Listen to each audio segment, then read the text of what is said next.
Doti explore makanika ukanika maneshanje kushekeza matiro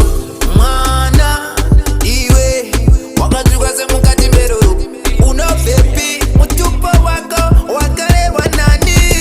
ikati Daily chocolate ndaiona pamwe yange propeti ndoda kukutona pa weekendi baby umbogoja yangu sausage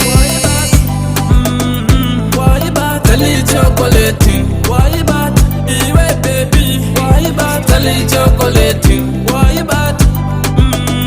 why bad Daily chocolate why bad iwe baby why bad Daily chocolate usazonikanga neka wayenda choniwe usazonirasisa wayenda choniwe nakati Daily chocolate ukandipa yako sweetness tikafinda zedumetires iwe baby iwe loviness why bad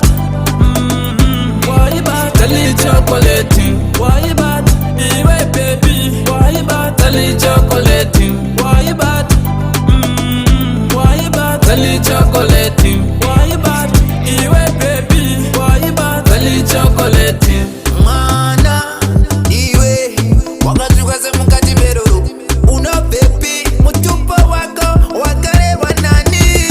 ikati Daily chocolate ndaiona pamwe yange propeti ndoda kukutona pa weekendi baby umbogoja yangu sausage why bad Daily chocolate why bad iwe baby why bad Daily chocolate why bad why bad Daily chocolate why bad iwe baby why bad Daily chocolate usazonika